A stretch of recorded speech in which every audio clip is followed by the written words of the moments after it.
Welcome back to my channel. Today we will learn about the issue that has stunned Port Charles on ABC's General Hospital. A somber sequence of events has placed one young woman in the center of a lethal storm, haunting her conscience and threatening to upend the future of those closest to her. When the dust clears, questions abound. Will the police discover the hidden truth about Cyrus's death? Can Jason clear his name and prove his innocence? And will Joss, newly burdened by guilt and fearful of the consequences, find the strength to come forward and face justice? In this article, we will delve into every significant detail of this tense drama, outlining how each player reached this precarious point and what may lie ahead for them as they confront the aftermath. Joss's lingering trauma over killing Cyrus. It all began on a fateful evening when Joss found herself locked in a struggle with Cyrus, the lethal confrontation culminating in her discharging a firearm. This was the first time Joss had ever taken a life, and the memory of that moment now looms large in her mind. Although Brennan took swift action to handle Cyrus's body, leaving no immediate trace of the incident, Joss remains deeply unsettled. She knows that police scrutiny, inevitably, will intensify as unexplained details come to light. Such fears aren't misplaced. Cyrus had a long history of precarious dealings, multiple enemies, and a record of alleged crimes that law enforcement had only begun to untangle. Joss, who once viewed Port Charles as a relatively safe place under the watchful eye of her family and friends, has come to realize that secrets cannot remain hidden forever. Each night, the moment of Cyrus's death replays in her thoughts, her finger on the trigger, the flash of the muzzle, Cyrus collapsing onto the ground.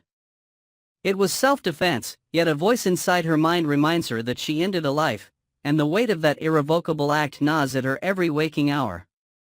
Growing suspicions.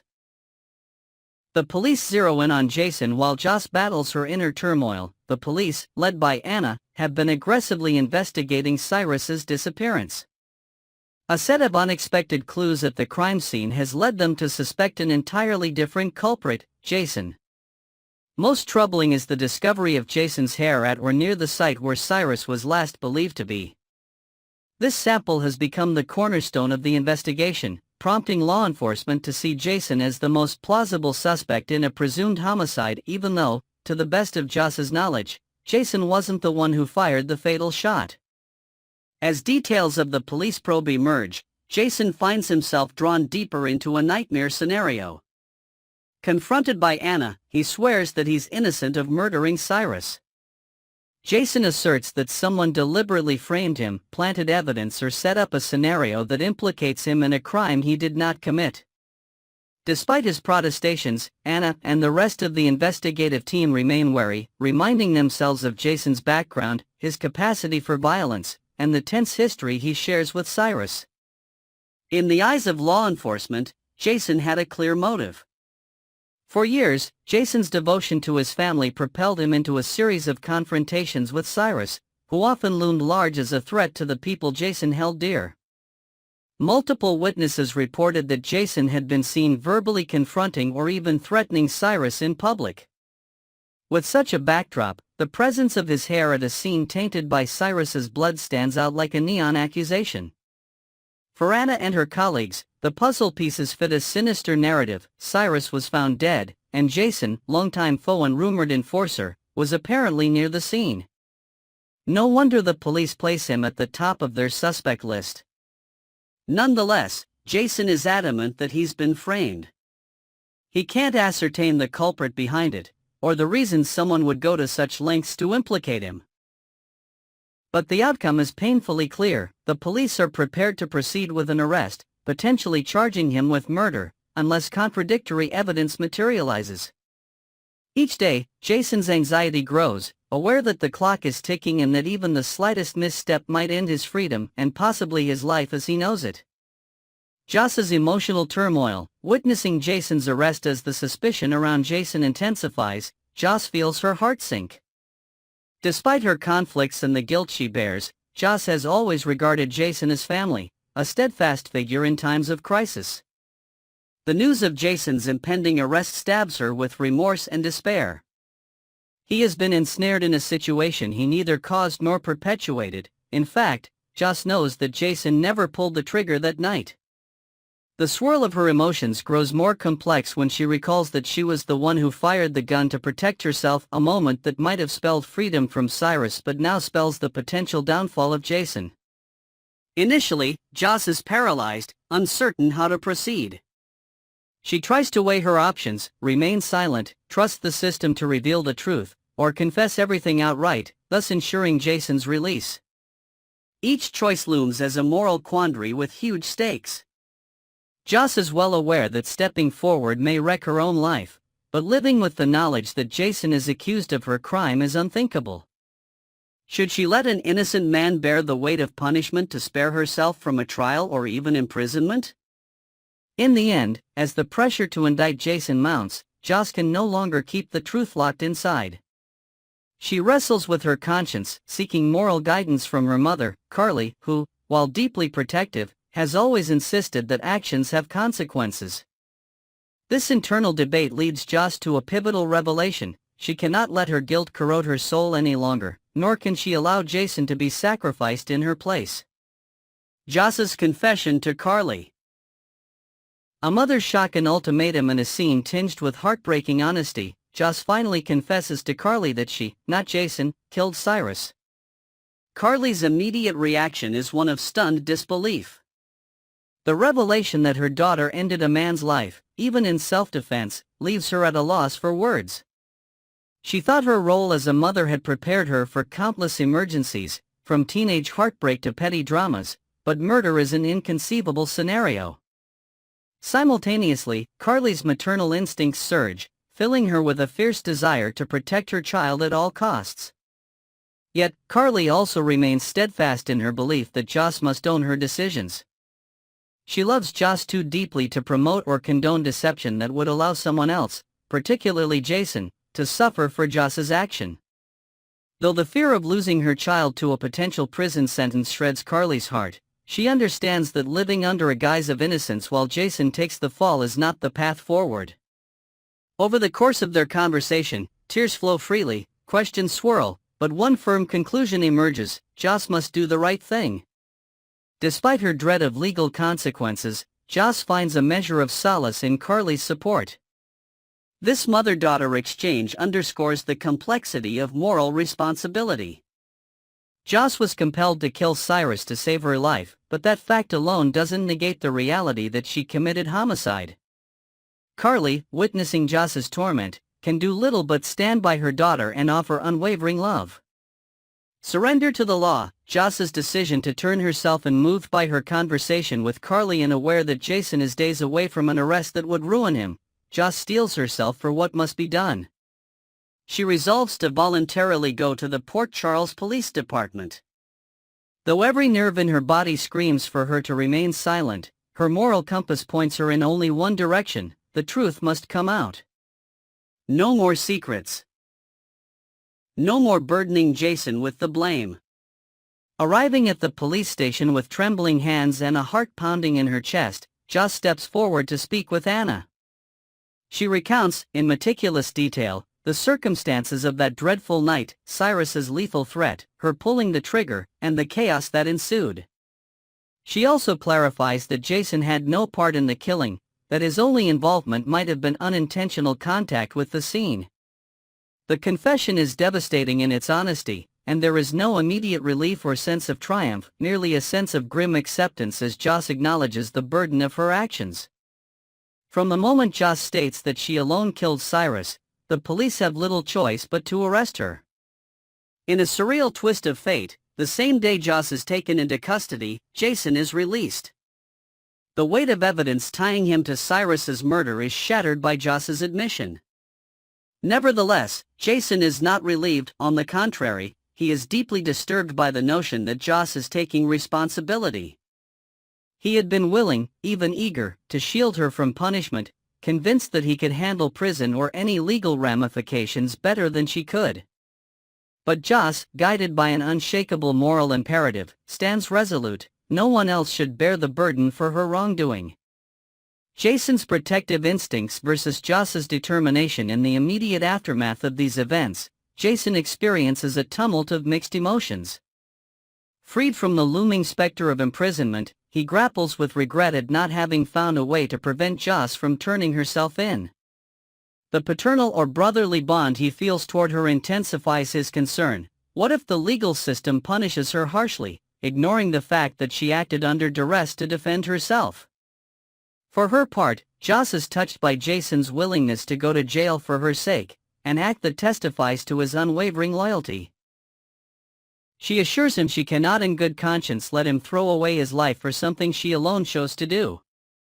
Their bond deepens, forged in adversity, even if that adversity threatens to rip them apart again in the near future. As the police finalize the booking process, Joss expresses quiet gratitude that Jason is free. If nothing else, her choice to confess prevents a terrible injustice. Still, the path ahead for Joss is fraught with potential pitfalls, from arraignment to a possible trial. Carly's plea for help, an uncertain gamble with Brennan seeing Joss in legal jeopardy, propels Carly into a state of urgency. She's well aware that the legal system is both complex and unpredictable, and that even a valid claim of self-defense might not shield Joss from formal charges. In a desperate effort to ensure her daughter's release, Carly turns to Brennan, a figure known for his deep connections as the head of WSB. This single detail speaks volumes. Carly wouldn't normally rely on outside power plays, but the dread of losing Joss to a prison sentence is too much to bear. Carly hopes that Brennan might use his position and influence to sway the outcome in Joss's favor. Perhaps he could exert diplomatic pressure, present exculpatory evidence, or orchestrate a behind-the-scenes arrangement that results in a more lenient approach by the courts. In all of Port Charles, few people possess the means to shift the tides of a criminal case more than Brennan does. Still, the question remains, is he willing and able to intervene? The uncertain dynamic between Carly and Brennan highlights a larger tension at play. Brennan, while powerful, is not a universally trusted figure. Some whisper that his allegiance to WSB is overshadowed by personal agendas that could run counter to Carly's best interests. Others wonder if his willingness to clean up the initial crime scene signals that he's prepared to manipulate the law for personal gain, or if he truly has Joss's welfare at heart. Carly, placing her hopes in him, inadvertently gambles with the integrity of the case. If Brennan's efforts backfire, Joss could face an even harsher crackdown from suspicious authorities determined to root out any external interference. As these possibilities swirl, life in Port Charles is anything but calm. Family members close to Joss unite in both heartbreak and determination. Michael, so often a voice of reason, wrestles with complicated feelings about moral responsibility and familial loyalty. Sonny, grappling with a paternal instinct to protect Joss at all costs, wonders if he should personally intervene or place his faith in the legal system. Meanwhile, outside the Corinthos orbit, those who once had dealings with Cyrus remain on high alert, uncertain if any further retribution or revelations might surface. Caught in the crossfire of these power struggles, Joss stands at a crossroads. Her choice to confess, a gesture of integrity, has inevitably sparked a maelstrom. Though she has unburdened herself of secrecy, the potential cost is steep. Public opinion is likely to be divided. Some see her as a victim who defended herself from a known killer, while others dismiss her as a vigilante who took the law into her own hands. At the same time, Jason's release underscores the fragile nature of justice in Port Charles. One slip of evidence can topple an entire case, releasing an individual from suspicion even when the public is convinced of their guilt or innocence. In Jason's situation, the revelation of Joss's confession is the sole reason he is no longer behind bars. While grateful for his freedom, he must cope with the conflicting sentiments of relief and guilt, watching as Joss steps directly into the path of legal prosecution. Looking forward, will Brennan's intervention save Joss? In the immediate future, all eyes fixate on Carly's negotiations with Brennan, hoping that the latter's formidable WSB status can shift the tides in Joss's favor. Carly pins her hopes on behind-the-scenes maneuvers or the unveiling of extenuating circumstances that highlight the nature of Joss's self-defense. Yet, there is no guarantee of success. Bureaucratic entanglements, legal technicalities, or hidden adversaries may foil Brennan's attempts even if he wholeheartedly commits to assisting Joss. The overarching question lingers: can the might of WSB be harnessed to exonerate Joss without further complicating an already delicate situation? Because if Brennan's approach proves too forceful, the local authorities may view it as meddling or obstruction. Should that happen, Joss's predicament could worsen, her confession overshadowed by suspicions of manipulation and undue influence.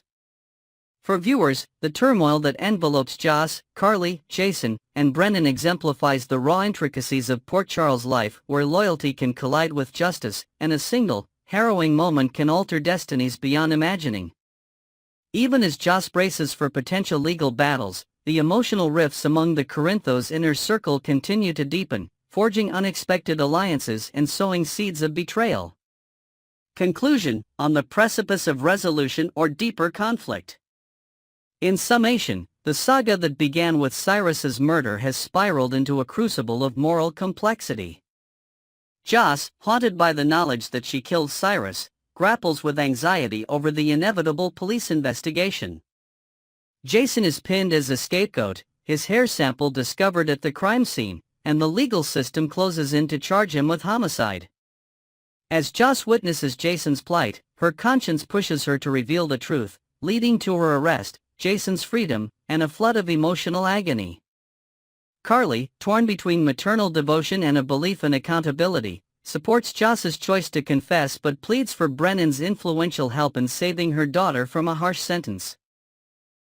Brennan, the powerful WSB figure, is not guaranteed to offer the simple redemption Carly desires. His capacity for secrecy and manipulation could either serve as a lifeline or precipitate a deeper quagmire.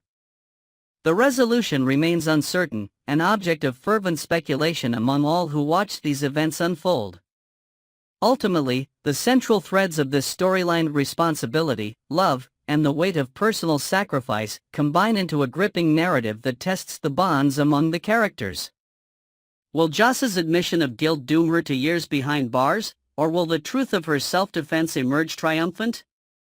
Will Jason uncover the identity of whoever planted the hair sample to frame him, or will further conspiracies confound him? And will Carly's overtures to Brennan bear fruit, or will they backfire, straining her relationships and setting the stage for new conflicts? Whatever the outcome, one reality looms large: the characters of Port Charles can no longer deny the moral gravity of their decisions. The aftermath of Cyrus's death, believed to be final but tainted by layers of intrigue, continues to shape destinies in unpredictable ways. For now, we await the next revelation in this harrowing drama, where each step forward can mean redemption or deeper catastrophe. Stay tuned as the story evolves, and keep a close watch on the intricate tangle of loyalties, love, and justice that defines General Hospital's most riveting chapter yet.